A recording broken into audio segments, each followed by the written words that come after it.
ఖాళీ కడుపుతో aloe vera juice తీసుకోవడం వల్ల ఎన్నో ఉపయోగాలు ఉన్నాయని మీ అందరికీ తెలుసు. కానీ దీన్ని ఎలా తీసుకోవాలి? ఎవరు తీసుకోవాలి? తీసుకునేటప్పుడు ఎలాంటి జాగ్రత్తలు పాటించాలి అనేది ఇప్పుడు తెలుసుకుందాం.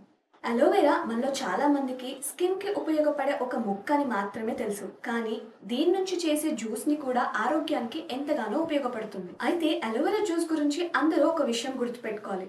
ఇదేమి మ్యాజిక్ డ్రింక్ కాదు. అలా అని చెప్పేసి అందరికీ ఒకే విధంగా పనిచేస్తుంది అని కూడా మనం చెప్పలేము. అలోవెరా జ్యూస్ లోని కొన్ని పదార్థాలు జీర్ణ వ్యవస్థపై ప్రభావం చూపొచ్చు. అయితే అలోవెరా జ్యూస్ తీసుకున్నప్పటికీ కొంతమందిలో జీర్ణక్రియ వ్యవస్థ మెరుగుపడొచ్చు. అయితే ఎక్కువగా తీసుకోవడం వల్ల జీర్ణక్రియ సమస్యలు కూడా ఎదురవ్వచ్చు. అలోవెరా జ్యూస్ రోజు తీసుకోవడం వల్ల ఇది హైడ్రేషన్ గా కూడా శరీరంకి ఎంతగానో పనిచేస్తుంది. అలోవెరాలో యాంటీ ఆక్సిడెంట్ లక్షణాలు కనిపిస్తూ ఉంటాయి. అందుకే అలోవెరాను చర్మ రక్షణకు ఎంతగానో ఉపయోగిస్తూ ఉంటారు. అయితే అలోవెరా జ్యూస్ తాగడం వల్ల మొటిమలు, మచ్చలు, పిగ్మెంటేషన్ పూర్తిగా పోతాయని కూడా మనం చెప్పలేము. అయితే మార్కెట్ లో దొరికే ప్రతి అలోవెరా జ్యూస్ కూడా ఒకటేలా ఉంటుందని మనం చెప్పలేము. అలోవెరా జ్యూస్ ఎక్కువ తీసుకోవడం వల్ల కడుపు నొప్పి, విరోచనాలు ఇలాంటి సమస్యలు ఎదుర్కోవాల్సి వస్తుంది. అలోవెరా జ్యూస్ ని ఎక్కువ తాగడం వల్ల బాడీ డిటాక్స్ అవుతుందని, బరువు తగ్గుతారు అని చెప్పేసి, అలాగే బాడీలో ఉన్న టాక్సిన్స్ బయటికి వెళ్ళిపోతాయి అని చెప్పేసి చాలా మంది నమ్ముతూ ఉంటారు.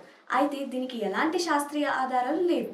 అయితే గర్భిణీలు, పిల్లలు, మెడిసిన్స్ యూజ్ చేసే వాళ్ళు, కిడ్నీ ప్రాబ్లమ్స్ తో సఫర్ అయ్యే వాళ్ళందరూ కూడా అలోవెరా జ్యూస్ తీసుకునే ముందు డాక్టర్ ని కన్సల్ట్ అవ్వండి. మరిన్ని ఇంట్రెస్టింగ్ అప్డేట్స్ కోసం SM2 న్యూస్ ని సబ్స్క్రైబ్ చేసుకోండి అండ్ ఆల్సో ఫాలో చేయడం మర్చిపోకండి.